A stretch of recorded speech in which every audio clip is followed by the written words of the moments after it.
Gets to start first today. Well, this is our marriage group, or pair, today. Although, as you know, we have come across this subject or topic before. We have had marriage as a concern, an issue of focus in several of the stories today. Having read Baboons, you'll not be surprised to learn, I think, that Sheila Kohler is a native of South Africa, born there, received her secondary, I would call it advanced secondary education, very good secondary education in South Africa with, I would use this term, a major in history. She moved and spent the next 15 years or so in Europe, particularly in France. Took a degree, an undergraduate degree at the Sorbonne in literature and at the Catholic University of Paris. Took a graduate degree in psychology. She moved to the United States in 1981, took another degree, MFA from Columbia University, and is engaged in teaching creative writing at a number of the Northeastern schools, longest and perhaps most notably at Princeton. I mention this because it seems to me we can find some evidence of all of her majors in this story. History, if you want to go into the history of another country, devote the rest of your life to the history of South Africa or British imperialism. Literature, obviously, creative writing, obviously, but also psychology. Her husband is a psychiatrist. She herself writes a psychology blog, which is apparently pretty widely read. But all of these disciplines, all of these studies, all of this knowledge peeks their way through, I think, in this particular story. You'll also, I think, not be surprised to hear how she characterizes her fiction. This is a self-description. In her fiction, she has said, she explores the theme of violence within intimate relationships, in particular, abuse of power and privilege. She sees herself, and again, her words, as delving into the mysteries of hate and anger and of love and compassion. Fact worth noting, I think, and she has written about this in her memoir, but she came to the United States soon after the death of her sister, who was murdered by her husband. She writes about this at some length in the biography. Once we were sisters. So in this story, there's obviously a lot of personal experience reflected here.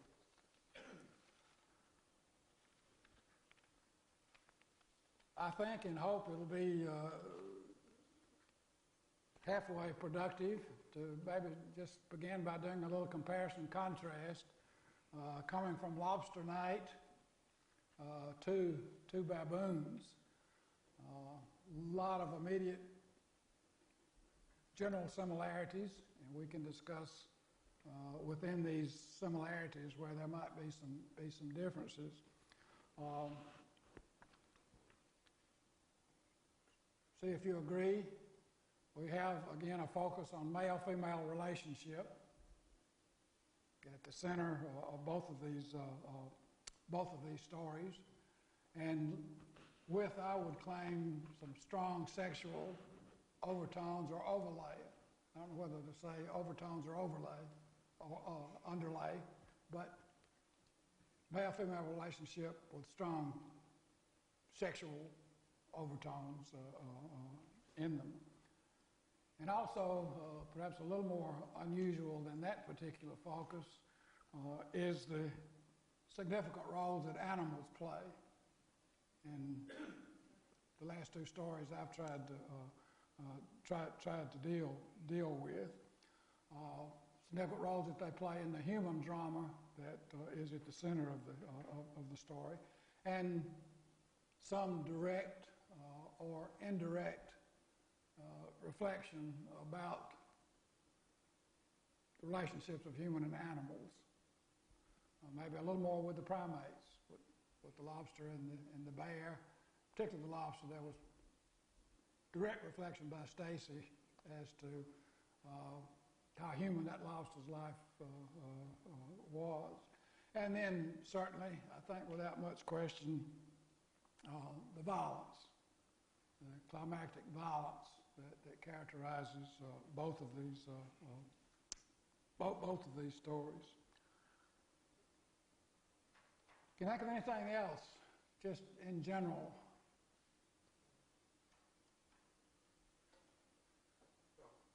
It's interesting the contrast. You made the point last time about alerting the reader in the previous story to the violence that's coming, whereas in this case it is pretty much a complete surprise at the end. Okay. From that similarity, then we get into the difference, right? Violence is the climax of the dramatic action in Baboons, and we don't.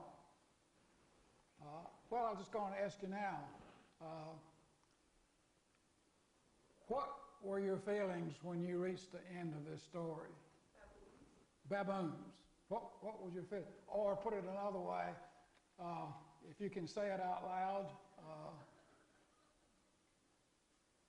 what are the 1 to 3 words that would describe, or perhaps you ejaculated 1 to 3 words? Yay. What was your feeling when you first read this? Can you reconstruct that? Uh-oh. Predictable. Okay, you may have said, okay. But I don't think most people are agreeing with that. Not predictable? I'm sorry? He had it coming. Okay. That was my yay. Yay. What was it? Fist pump, is that what? Yeah. How many found it unpredictable? Unpredictable, the ending of Baboons. Okay. I think probably that, if we would take a wider survey, that would be unpredictable. I think some seeds have been planted for that reaction because one of the things, and again, I welcome any help with pronunciation. I would say Jan, Dutch, is that right, Jan? It could be anything. However he pronounces it is correct, but we don't know that. Jan, that okay? Well, one of the things Jan does not like about Kate is that she won't make decisions. She can't make rapid decisions. Apparently, she's made a rapid decision into that story. But I think it does catch us by surprise. We're certainly not told, as we were by Russell Banks there.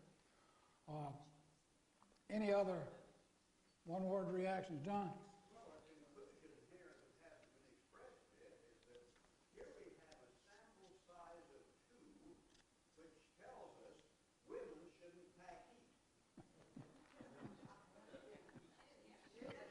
Women should not pack heat.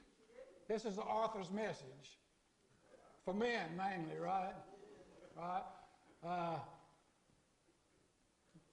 Don't make that gun available. Don't make that car available, right? Bad things will happen. Okay.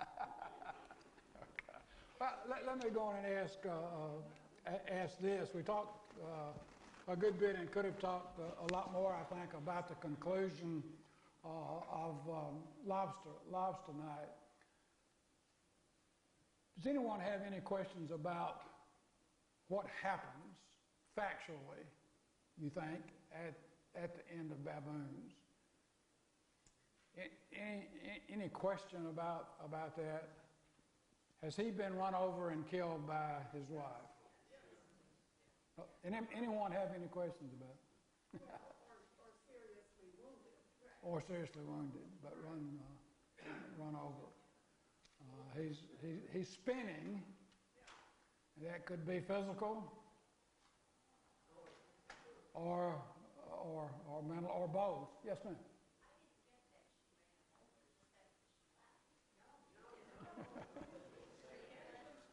Let's go on and take a look at that.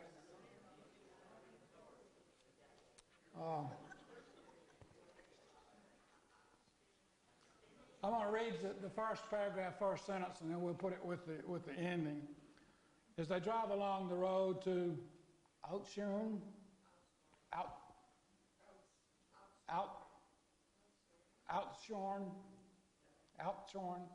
and draw near the house where the dinner is being held, young Murray tells his wife Kate that he's having an affair with Serge, his anesthesiologist. Sergei, even though it's got no mark. Sergei, okay, Sergei. Conclusion of the story on page 482. And I'm going to read the last two sentences rather than just the one. Jan is staggering into the road. As the car comes toward him, for a moment he thinks of Sergei. Then he starts to spin, leaving his body behind, floating out into the dark.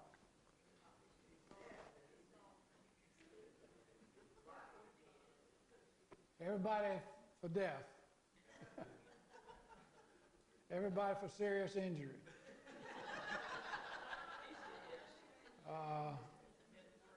Uncertainty. Do we have any reason to think he's dead? Well, leaving his body behind, floating out into the dark. And we've been prepared for this because Kate thinks about her own experience, out-of-body experiences earlier. This was not death, but we've been introduced to that. And we've got spin used repeatedly in her description of those experiences as a youth there. But most of us think that she has run over and probably killed her husband, right? And most of us are a bit surprised by this. Okay. Imaginative projection.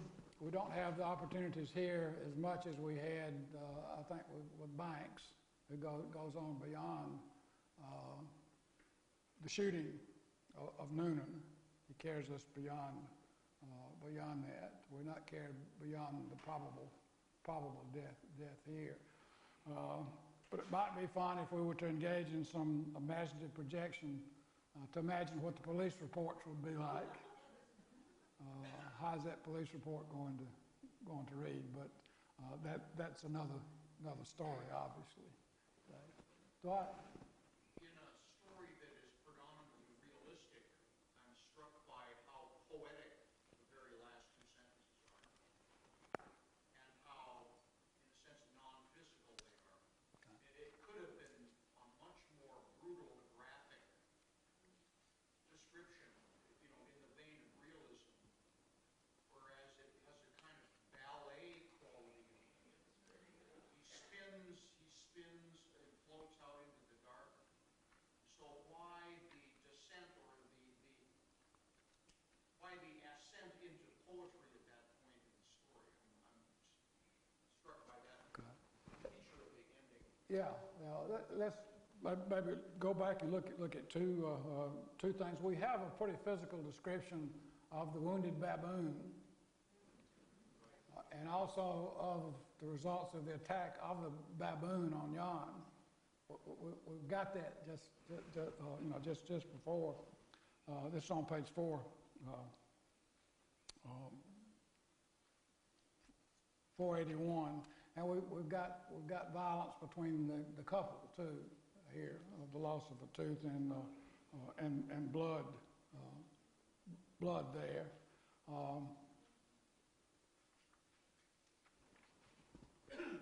It's on 481.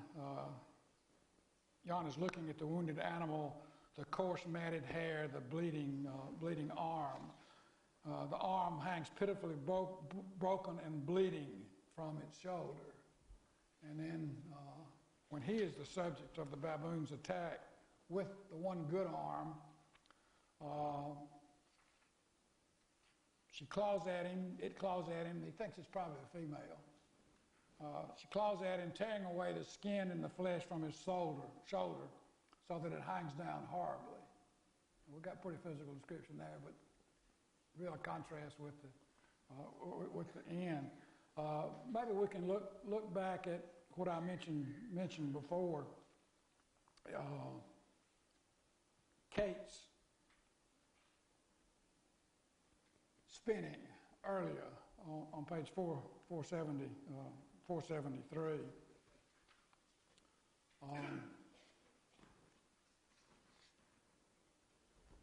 Kate does not respond to the news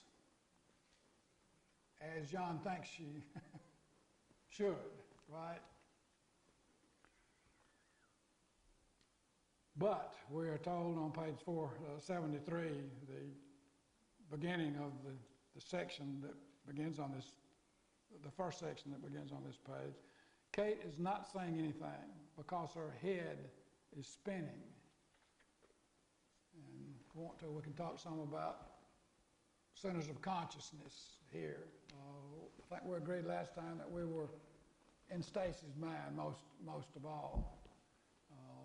In this story, I would offer it as a contrast, we're in the minds of both of these characters, but probably Kate more, but Kate more. But we do know what both the husband and the wife are thinking at different points. Ken? I was going to raise a question about that very matter of point of view here, which seems to me kind of interesting. We have White's space breaks to signal a shift from Jan to Kate, and most of the time. But then at the end, in that last section, there's a sudden shift from one to the other. It's not as distinct as a break. Right. We suddenly shift from Kate to Jan's point of view in the middle of 41. And, of course, when he perhaps dies, presumably dies, he's not able to provide any continued perspective on what's going on with him. Or none is provided, right? Yeah. You sort of experience that in a more expressionistic way. Yeah. But the shifting point of view is one of the things that interests me about the story. Yeah, I'd agree. At first, it appears that we're going to have these subdivisions devoted to one or the other. We just look. We're going to have a shift also between past and present. And Kohler will quite often say now. We'll go back and get some background when they met.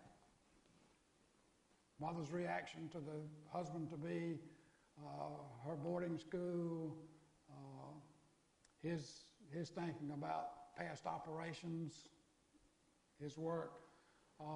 Then she brings us back to now, so we do have this moving back and forth in the different consciousnesses there. But on page 473, what I've just read, Kate is not saying anything because her head is spinning. The brown-gray bodies of the baboons with their dog-like muzzles are all spinning around her alarmingly. For one terrifying moment, she has a sensation of leaving her body, abandoning herself. She can see herself, okay? She's out of her body at this point, and we're going to have this reversed at the end.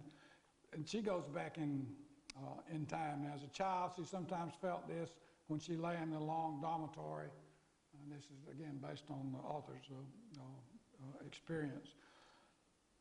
And then the last paragraph in this little short section, the third and final paragraph, now she feels. we start out in time present in the dramatic narrative, then we go back as she thinks about past experiences. Now she feels she must say something, as if she is going to reclaim her discarded body, if she is to stop herself from floating out into the twilight. If this is stayed in our memory, we're making some connections at the end here. And the husband we assume, dying at this point. Kate starts section 2, which we've just looked at. Kate was studying arts and languages. This is a general description. They've known each other only 2 years, but we'll go back into general time here now, but mostly with Kate, once again. Kate liked the fact that he was studying to be a thoracic surgeon. She hadn't realized, later on in the story we're going to get her realizing, but she's not realizing here. But then in section 4, that starts at the top of page 475, we have a section beginning with Jan again. Jan says harshly, "What did you say?" And we have some background on him, and then we're into his mind by the third paragraph there. But we're moving back and forth. Section 5 on page 476. Kate. Back into Kate's consciousness here. Background, this is where the pregnancy is revealed in this section. But from the past, on page 477, and this is indicated by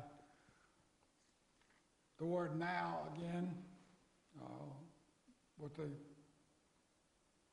next to last paragraph on page 477, now Kate stares. So we're moving back and forth, but we're with Kate here. And we're going to begin to lose this distinction. Ken, to go back to you, I had myself all calculated, well, we're going to have a section with her thoughts, a section what he's thinking, and we're going to go all the way. But she fools us. And whether we like that symmetry, and I tend to like the symmetry, prepared for it, but that's going to fade out. That's going to fade out. We're not going to get those distinctions very clearly anymore. Dramatic action is going to come back on, and again, she's going to signal. The author is going to signal by now. We have the violence here. He hits her. We're told it's not the first time. So again, in the present, and then we go back in time. On page 479, we go into the past. The first time he hit her, or the other time he hit her, is given to us pretty objectively. We don't say that she remembers this, but this is given to us as pretty objective information there. On page 480, the signal again. Now we're back in present, and we've got Jan mixed in. Now Jan thinks she will weep as she should.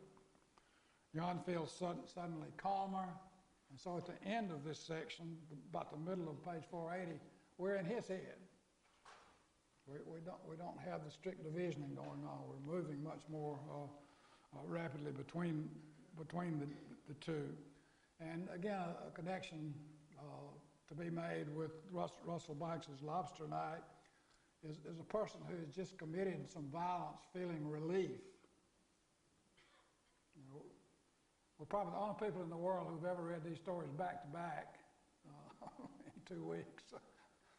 So we're probably the first to make this connection. But anyway, there is a feeling of relief after you have become enraged and committed violence.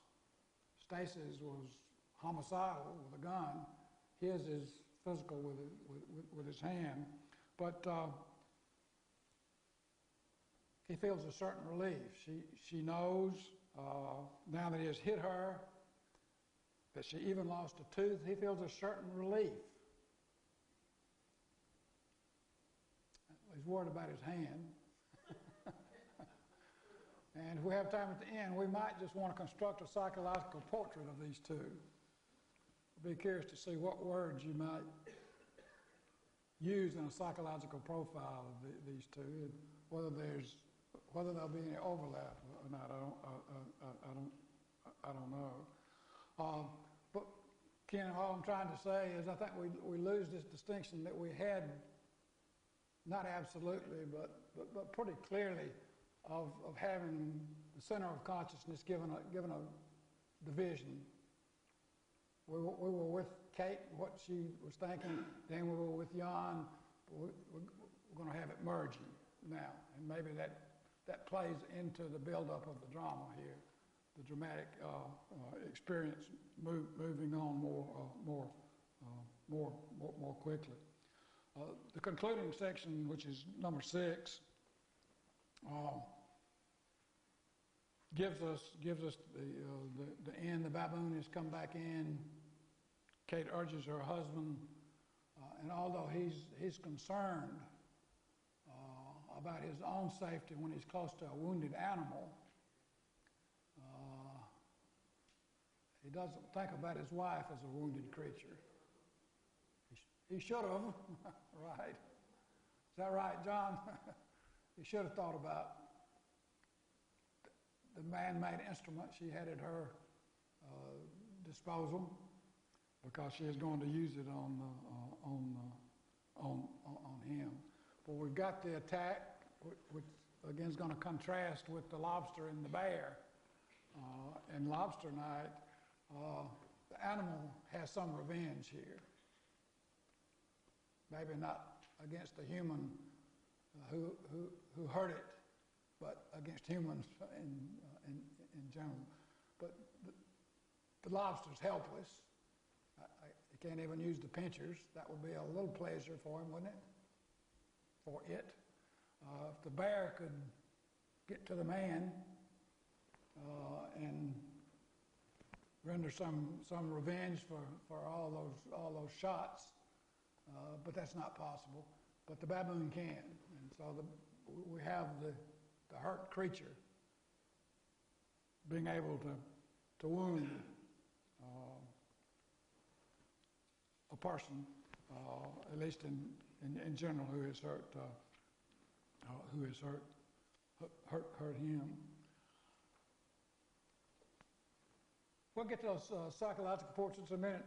Are there unanswered questions or? Yeah? I'd like to know about the police report. Because her mother will sign in with her, and she could say this was an accident and she was aiming at an animal or something like that, and she's, going to be a new mother, and maybe there was hormone fluctuations and that. And that defense. And I'd like to know if the author's sister's husband was tried or not. That I do not know.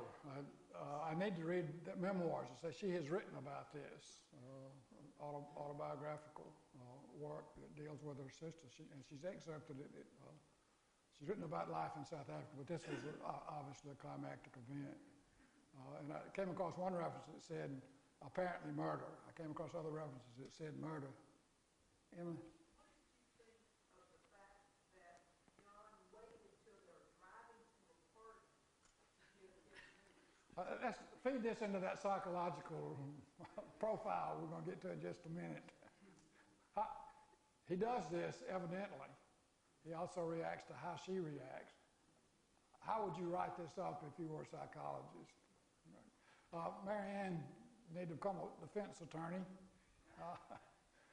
It's just fun to play, to do some imaginative projection ourselves, to imagine the police who I guess ultimately will be called, and we don't know. We'd have to make all this up too. Does she go and call and say, been a terrible accident? what does she do now? We don't know. Louise?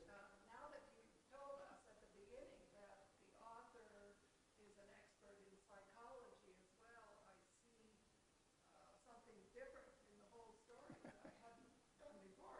I think what the author has done is really set us up for a Rorschach test at the end. How we're going to interpret the end. The author set us up to come to the most obvious conclusion and not the less obvious conclusion, because most readers, I would imagine, are very sympathetic to what Kate has gone through in her marriage, and so I think the author did a wonderful job in creating something, making us think something that might not necessarily be what happens at the end. Homework assignment, let's all go read that memoir. Once we were once sisters. I can give you the correct title, but it's fairly recent. Again, a report of it. She was murdered by a husband who had just told her about an affair, and then expected her to comfort him. And that's the reviewer's take on it. We all need to see what Sheila Kohler actually wrote. But you see, there are obviously some basic similarities here. Okay. Yeah, Bill? Against the ending, I wanted to go back and read a couple of pages because I was wondering, did she just seize the opportunity that he was in the road, or did she lure him out there by saying, "Oh, it's alive, go help"? So I'm wondering, was she planning this to get him out of the car, run over him, or did she say, this is my chance? We have any textual evidence to lean one way or the other on that?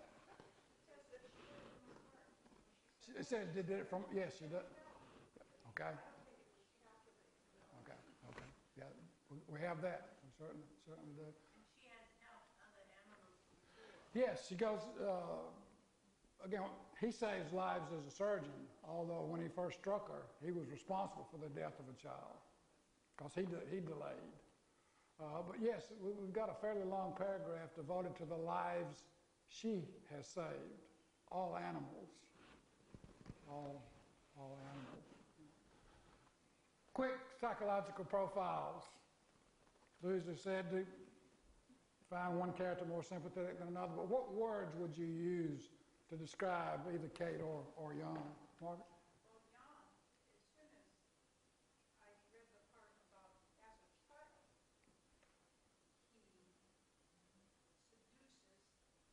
seduces his teacher because, and he abuses his power over this adult because the adult loves him. He has power over him, and he seduces him, and then she said, "What happened to him?" "Oh, I don't know. Yeah. He lost his job, I suppose." The man's a sociopath. Okay. Sociopath. Manipulative. It's there, right, as a child. Okay. Okay. For Jan, any other words you would use for him? Wendy? And also, there's a very short sentence of them implies that she thinks she's pregnant. Yes. And so that's really an interesting part of the story for me. And then when I think about the ending, then I go back to that sentence, and it kind of makes sense why she would want to do this even more. Yeah. She was going to give him that news soon. Instead, she gets the news from him. Yeah.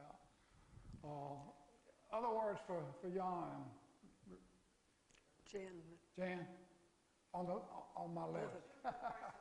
Or Dale first. Control and entitlement are two items that jump out. For Jan or Kate? Well, and Kate's somewhat more subtle. He is more out front. Okay. Jan? I got the impression that Jan thought that the marriage would just go on. He would have this affair, and she just have to accept it, and that was Well, he says that. Yeah, he says that. It's not going to affect us. I still love you. You know, it's not going to make any difference. But from her, she's repressed her feelings, and you don't say unpleasant things. You never say anything that's going to be pleasant. And all of us are faced with something that's not very pleasant. And so what does she do? She acts it out instead of talk. Cruel. For Jan, would you say cruel? Absolutely. What a selfish, egocentric. Of course he was concerned about his hands. And we know what at least one arm was like at the end. Kate, self-centered? No? Smug? No, I just think, we talked about this with Lobster Night too, whether or not Stacy's act was premeditated. Yeah. I just think both of these things represent what humans are capable of with tremendous amount of anger, repressing feelings, and then having some kind of an implement where they can do that. Available. Whether it's a shotgun Yeah. or a car or whatever. I mean, what crime is not a crime of passion release? And we have passion dealt with here expressly. In case you don't think she's not passionate. I don't think she, in her normal state, would have been capable of doing that. Everything just came. Well, one thing, this came after class and Louise Katanen's suggestion. Back to Lobster Night, Stacy, I'd be willing to agree, it fits very well, is suffering from post-traumatic stress disorder. This is what snaps her. Perhaps the experience with the lobster, but she has got this in her past. I don't think Kate has such an experience, does she? Though that she doesn't have anything that traumatic that we're told about that happens in her life. But we've got some snaps both ways. Two more words for maximum for either of the characters in their psychological profile. Narcissistic. Both of them. Well, I think. But particularly Jan. One might make a little of that case for Kate, although I think for most readers she's a much more sympathetic character than Jan is. But she takes pride in what she's done. Look at what she's done for him. Is that? Yeah. Okay. One more. Alan? Hair trigger for him. Hair trigger. Okay. It goes. Dwight, last word. Can I take you back to the title of the story? That's Everything here has been chosen by the writer. So why baboons? Why not hyenas, termite mound, South Africa? I thought you were going to give us an answer rather than a question. At least that's what I was hoping for. I wanted to ask you about the title. One thing, obviously, is the South African setting. Baboons are a common sight on South African roads. So that's one answer to your question. It fits, just like the bear fits with the Adirondacks. We've got a local animal that is credible there. That's one answer. Keep thinking. We'll take our break now. In the back row there, am I coming through adequately? Okay. Well, the new critic in me was sitting up here jumping around, squirming during some of that discussion.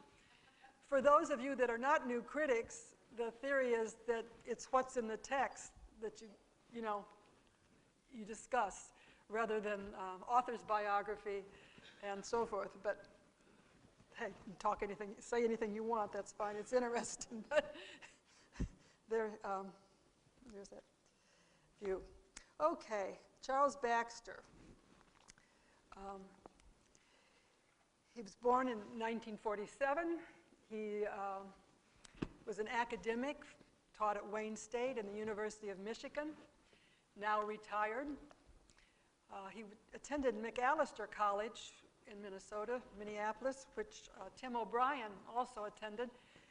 And this gives me the chance to say, those of you that are new to the course, if you have not read in our book, Tim O'Brien's On Rainy River, you really ought to go back and read it. And you might even think, as you do that, or if you've been here and remember it, refresh yourself, think about that story along with the Deborah Eisenberg, the girl who left her sock on the floor, for next week. And think about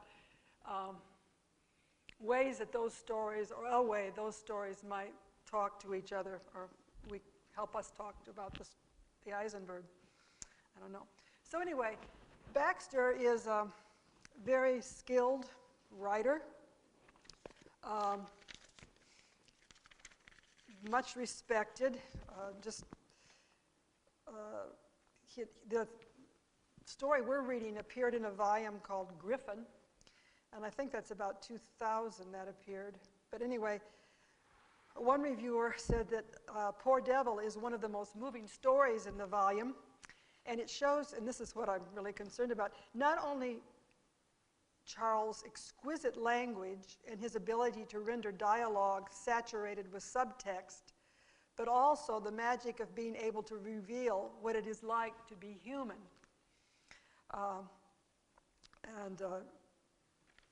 I think that we'll see how rich that story is. I hope you've already discovered that.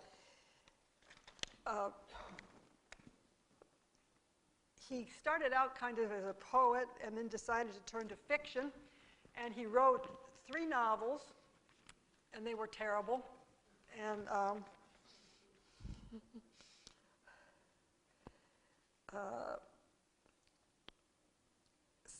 think it's his editor asked him, his agent, "Why do I hate your novel?" It was an amazing phone call, and I kept having experiences like that. This person I knew on the West Coast read one of my novels and said, "Well, maybe your imagination's poisoned right at the source." So anyway, he took those 3 novels and condensed each one of them into a short story. And he's written novels and short stories, certainly known for his stories. Anyway, he was trying to write a postmodern novel when he did those 3 wretched novels, more experimental kind of work.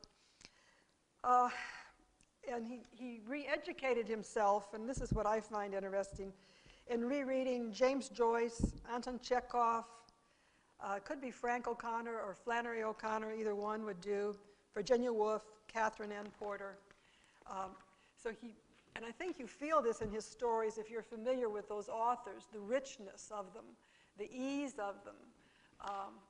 Chekhov, perhaps the great name here, in that kind of understated, realistic style. I like that quote very much. And I think about the impatience of young writers who don't want to go back and read. And they're encouraged to send out your work right away. And you can tell they haven't read. And it doesn't usually get published. So Baxter is, in my view, quite an accomplished writer and very rich. Joyce Carol Oates, in her introduction, I think, talks about the way he just subtly accumulates the detail of the real world into a powerful story or statement. Last time, Professor Bradley characterized the couple in the Greg Johnson story, Sylvia Plath, the various couples, the mother, and then the narrator's own story, a marriage, as suffering from entropy. And I think that you feel that in this, as you get through this story that we have for The Poor Devil.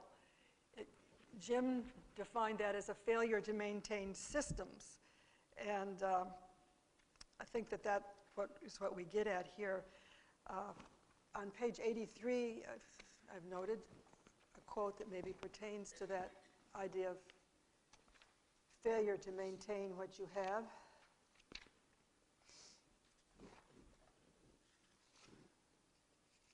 Come on.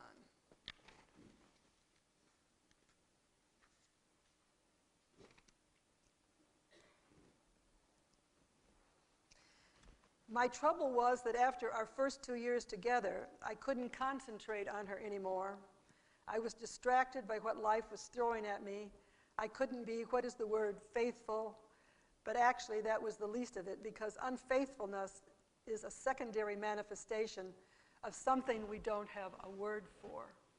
And so maybe it's entropy, maybe it's something else. But I think what he sets out to do in his story, the narrator's story, is to find a language, find a story that will account for what happened to them, their failures as a couple.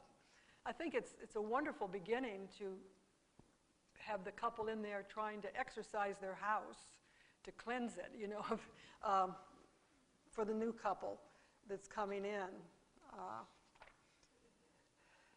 My ex-wife and I are sitting on the floor of what was once our living room. The room is empty now except for us. This place is the site of our marital decline, and we are performing a ritual cleansing of it. And I think it's a very interesting way to talk about it. When I moved into my current home, the lady had yanked out the telephone connection, taken all the toilet paper, and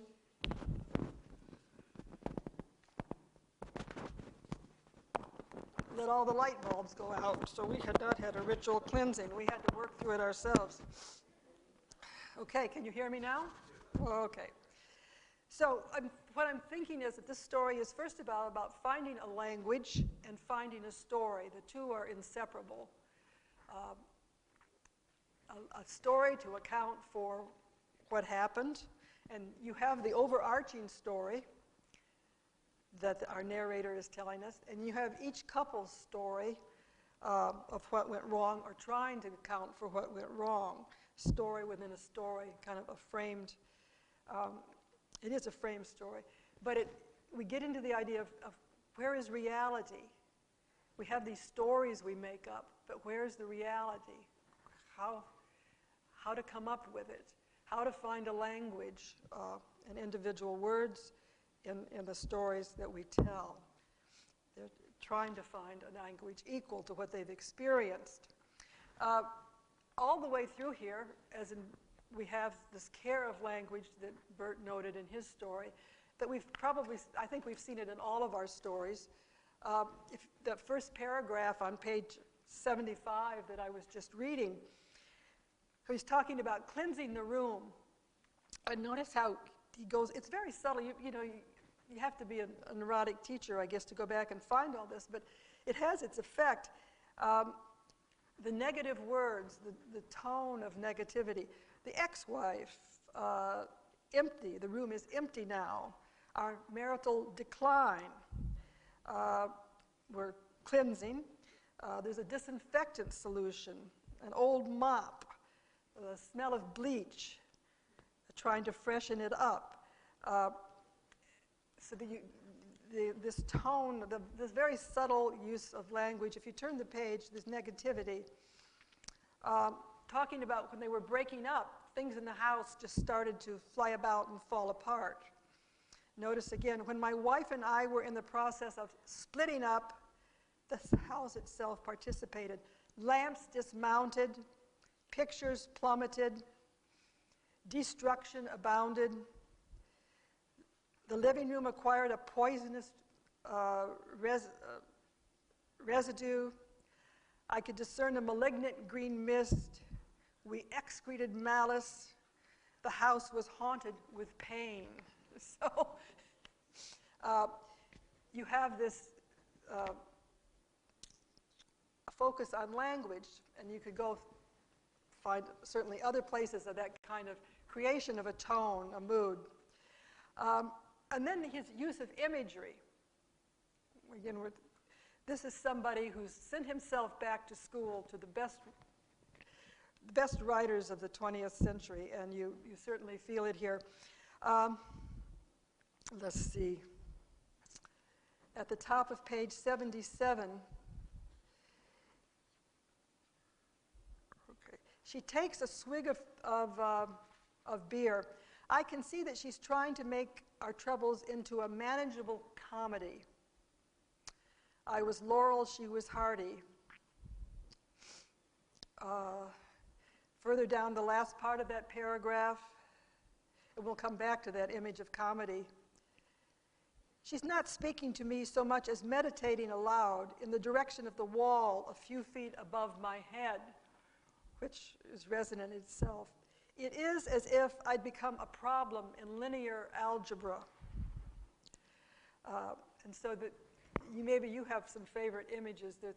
There's the one about, it's more cliched, about the two ships passing each other, except that she picks it up, and Emily picks it up in her story, that she didn't want to launch her little boat when she was a child. But then the language they use, again, how do you account what's happened? Partly it is a failure of language on both their parts. Partly it's probably the impossibility of explaining the inexplicable. In the middle of this page on 77,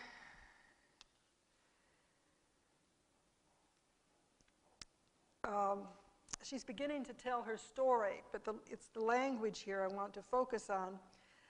I interrupt her. Sorrow, I say? Now there's a noun from our grandparents' generation. Nobody our age uses words like that anymore except you. Or weary? You're the only person I know who has ever used that word. I'm weary, you'd say, when you didn't look weary at all. Just irritable. And forbearance? I don't even fucking know what that forbearance is. Show some forbearance? That was a line you used. Where did you find those words anyway? And then here we have another one of those nice images. Are you done, she asked me. We're like a couple of tired fighters in the 15th round. So maybe the images get closer, the metaphors and similes, than the words, but is it that we don't speak the language that, I mean, did forbearance and weariness say it any better than the words bummed and depressed?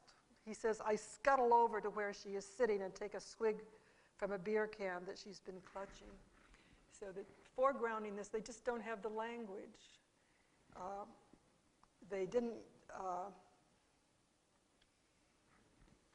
care to take the time, whatever, to keep the marriage going.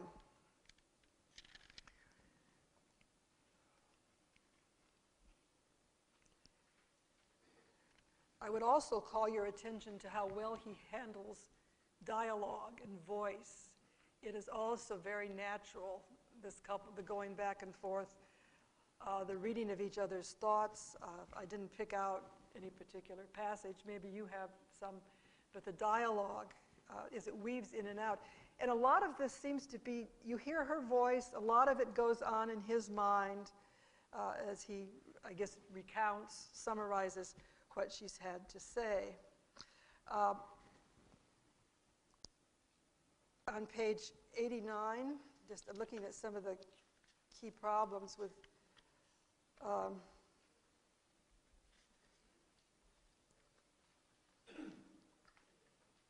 she talks about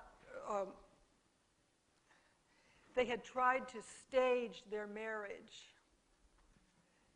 Marriage is a production that they hadn't, a rather interesting image of, but is that reality? Do you stage a marriage? Can it be done? It's not a play, a story. And then, okay, on page 82, she's discussing her dreams.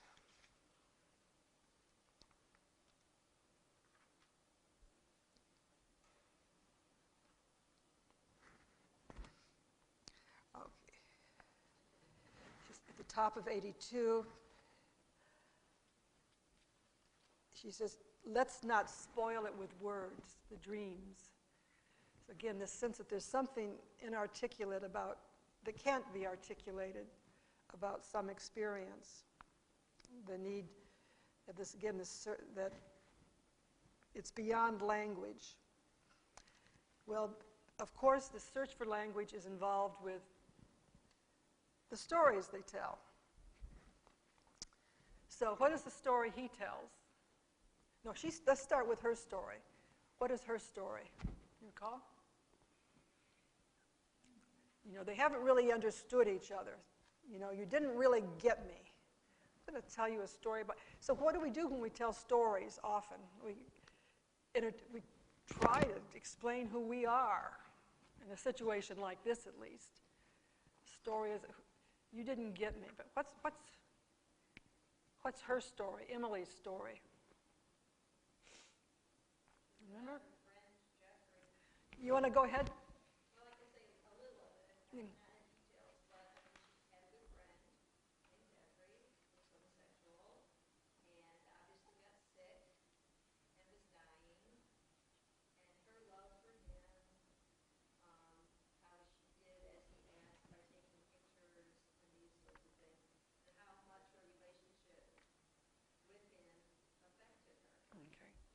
So, what is the point of her story then? What does she want to? What does the story of Jeffrey tell about her? Okay, that's what he says. Is that what she means? I mean, Dennis says, "Oh, Saint Emily" or something like that. Understanding communication, different levels of things or whatever, her relationship Okay. that she didn't have with, I think his name is Dennis. Okay. Okay, so that she had a bond with Jeffrey that she didn't feel that she had with her husband. Anybody else want to add to that? I think it's a pretty good start. He sees it, she's trying to paint herself in a saintly light that he couldn't appreciate. She had a deeper bond with Jeffrey.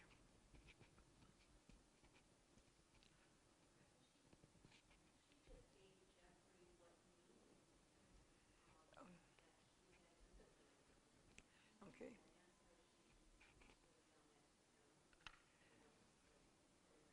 Okay, but she knew what Jeffrey needed. She gave it to him. Empathy, love. Well, what does that suggest about her relationship with Dennis? That it was lacking those things. It was lacking those things, okay, yeah. For some reason, she wasn't able, maybe she couldn't give it to him or he didn't want it. Well, what about Dennis's story? What is Dennis's story?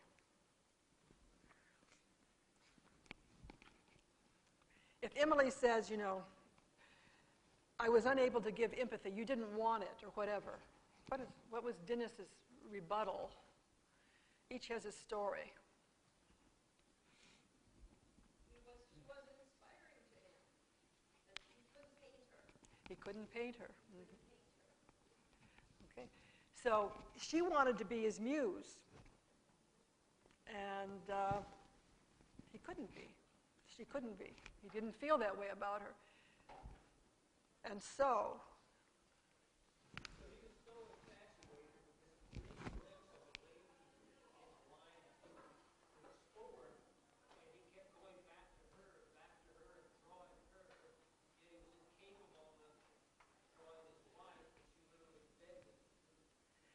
yeah.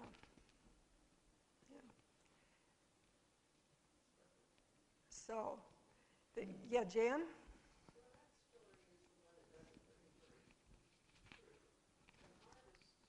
Generally study, they're going to do a portrait, they study that person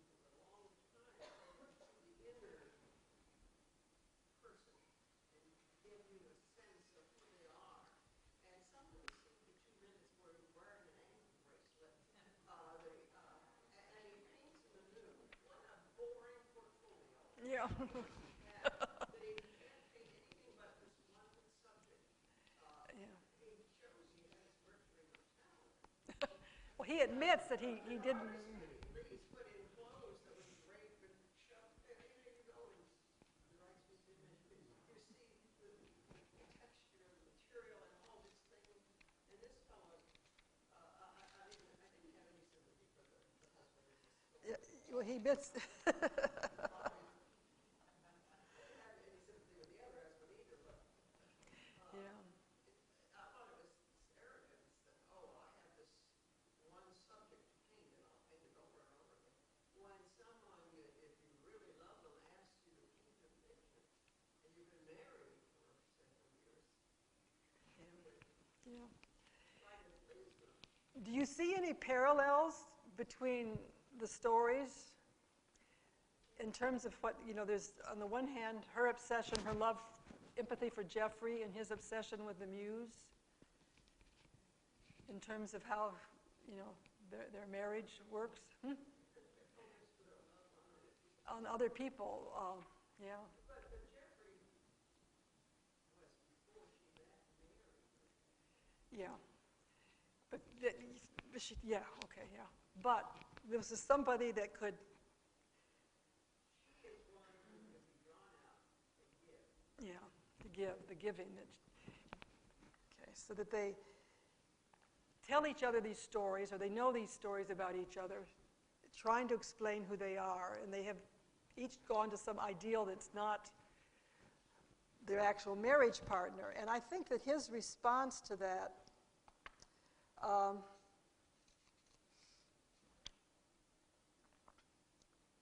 page 84 is kind of interesting here. What was I supposed to do? What I was supposed to do was look at her. I was supposed to draw her. I was supposed to be obsessed by her. And finally, I was supposed to be inspired by her. That was not how everyday love works. And so that everyday love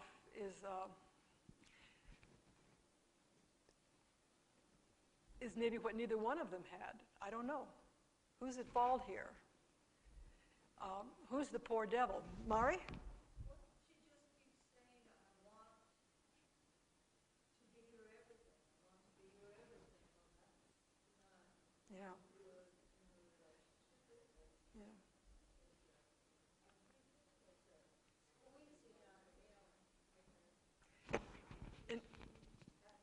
Unrealistic, psychologically, whatever, yeah. Yeah, Judy. I felt that he wanted the same thing from her, that he was jealous of her relationship with his friend, and was angry with her because he wasn't hurting. And so he wanted the same thing from her. Yeah. And of course, as somebody pointed out, that friendship preceded the marriage. But yes, that kind of all. Yeah.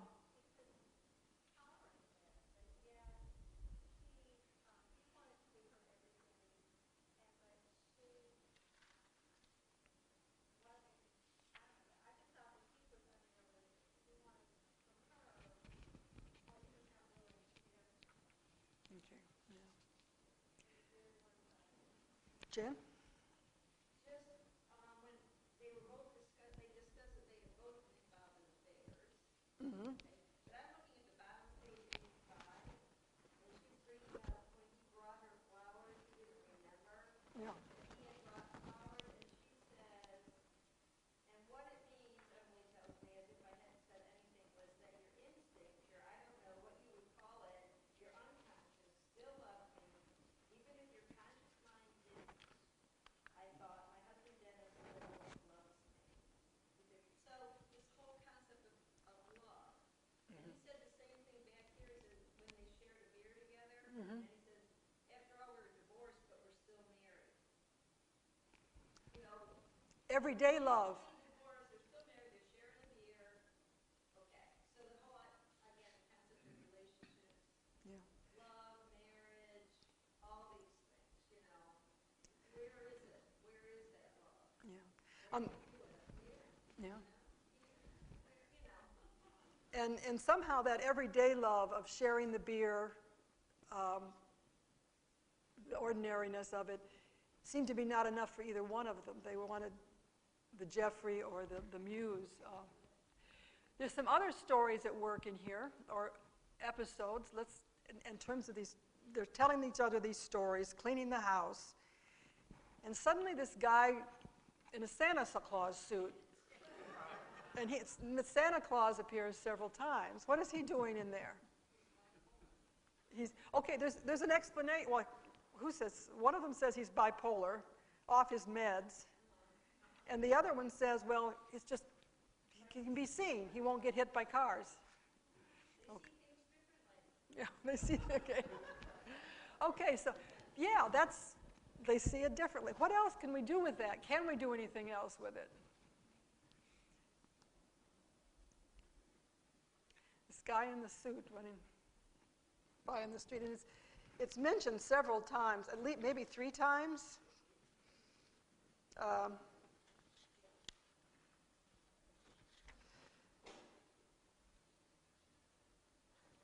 On page 89 toward the end, when they've been walking through the house, I have this, in the dark or with their eyes closed or both, I have this image of Santa jogging, sprinting away from me, and I probably have a grim look. So Santa reoccurs there, and I think at least maybe 3 times. Anybody want to do anything else with that story, or the figure of Santa?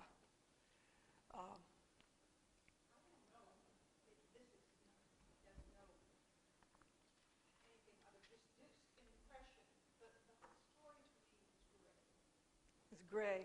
The people were gray, the emotions were gray. It was just sort of blah. And the one funny spot of color was Yeah, it's some humor. Yeah. It's also, who knows, maybe it's somebody else's way of coping with a bad marriage. You start, what is Santa's story exactly? Is it to put on a suit and go jogging like that?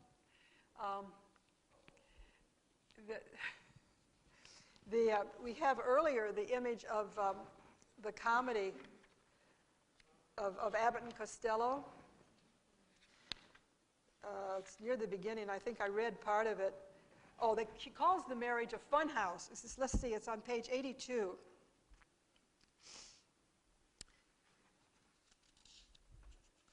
She's been talking about her dreams about Jeffrey. And she says, they're really insane dreams. How are they insane? Oh, she says, let's not spoil it with words. But I know my wife, and what she means is that in these dreams, she is still lying next to him. She glances out the window. There goes Santa again. She laughs. It's not a good laugh, more like a funhouse laugh. I get up, make my way to the kitchen, and get a beer. So, that image then of Santa, it's not only 2 ways of interpreting who Santa is, but it's part of the macabre funhouse of their marriage or the situation they're in. I think that, and later on, if I could find it, talks about, I was Abbott to your Costello.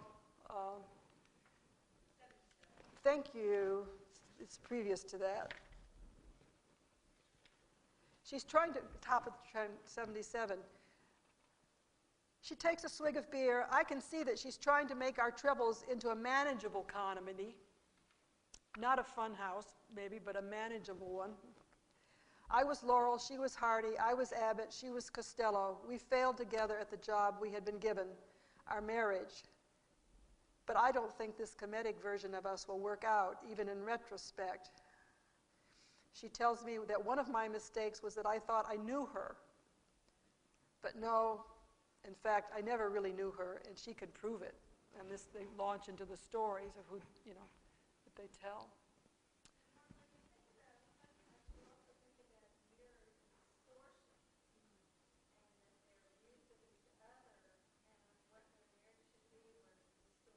Yeah, and yeah, the distorted, and this takes me back to the photograph that Jeffrey wanted taken. Okay? He wants a photograph of himself. Well, he thinks that he still looks healthy. And instead, when the pictures are developed, he looks terrible.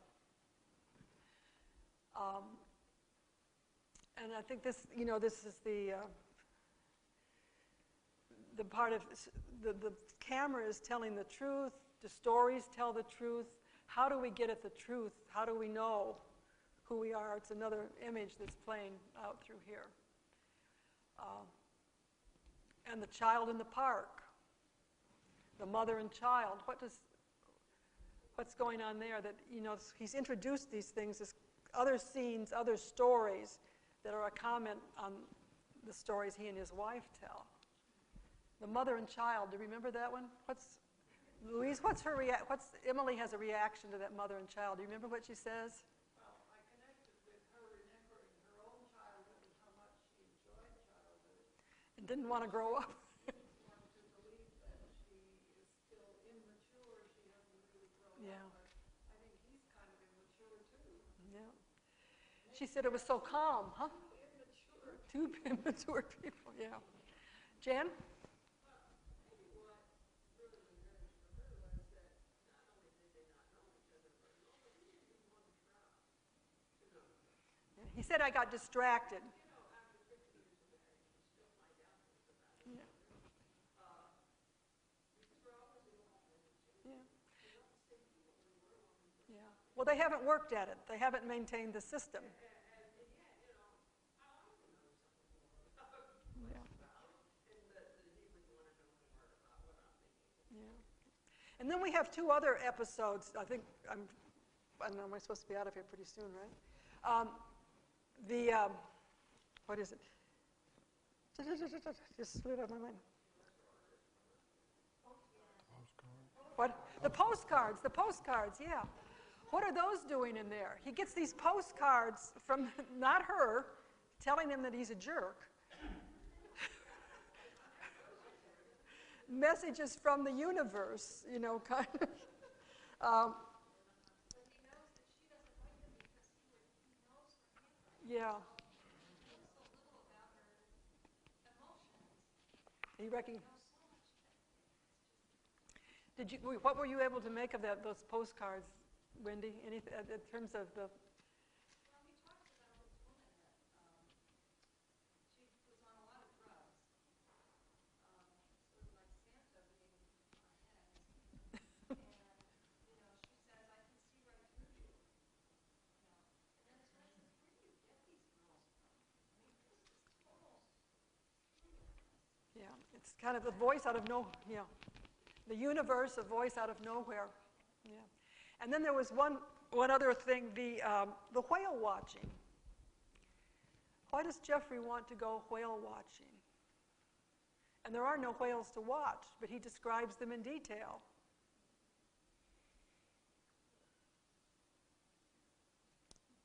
It's part of her story that he asked her to go out and watch the whales.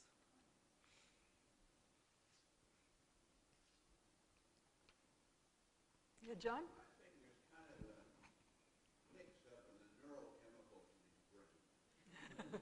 Jeffrey? Yeah. Okay, the sick man, yeah. He knew that he was dying, and he might not have a chance to see them Yeah. live, but they're going out, he could imagine it. And Yeah. have that experience, even just in his own imagination. But it's easier to imagine it by being out in the ocean. Yeah. And this kind of, it's, this weaving in very subtly, I think, of this idea of the death that we all face, and what do we need to see, experience before that end? Yeah, White? This story seems to me a really well-written portrait of a decadent society. Yeah. If these two came to me as I'm imagining Your therapy office. I'd say you need to join the Peace Corps. Yeah. You need to join the Peace Corps, preferably on 2 different continents. Yeah. Yeah. When There. you asked about the postcards, I mean, the title comes from Which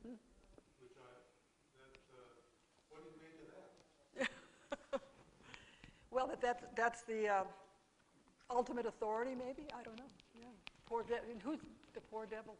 Yeah. And I'd like to go to the very end of the story. We talked about language. They've told their stories. We see all the ways that they have erred. And he has a story. He imagines them making up.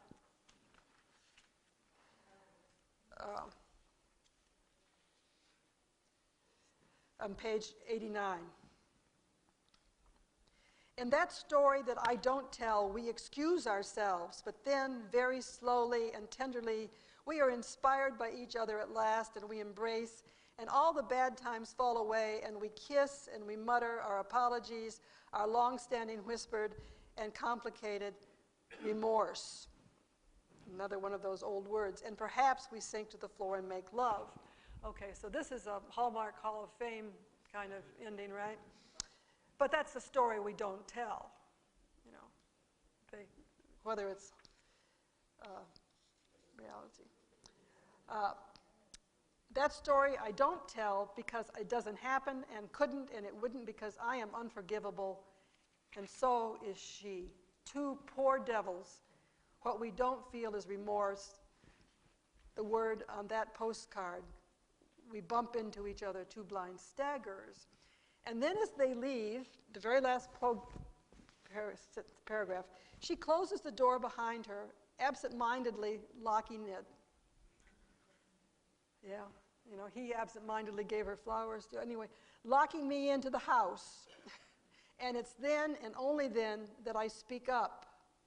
Goodbye, honey, I say. Goodbye, honey. We've been talking about language. This is the end of the story. What do you make of that? Goodbye, honey, I say.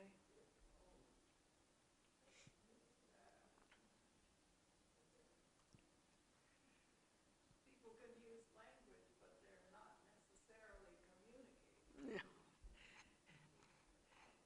I don't know, it seemed to me that maybe that word honey is kind of like a everyday kind of love, which they haven't been able to get at throughout the story. It's what they've thrown away, like taking a swig of each other's beer. I don't know, anybody see other possibilities with that? I think in a story that's been so concerned with language and failure, I suppose it could be, I don't know. I just thought it was just what they didn't have. He was saying goodbye to her, that kind of everyday kind of affection and understanding, but maybe not. Anyway.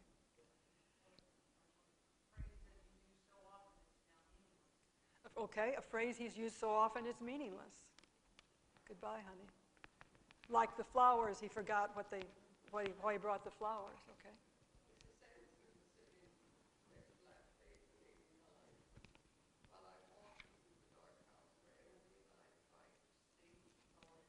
Yeah, stage a marriage, not actually live one, to make it a production, yes.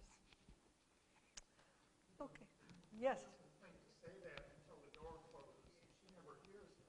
Yeah. How would the story be different if he had said that just before she closed the door? Very good, yeah. If you didn't hear it, the door has closed when he says it, and she can't hear him. What would happen if it had been the other way? Good. Well, our time's up. See you next week. Thank you.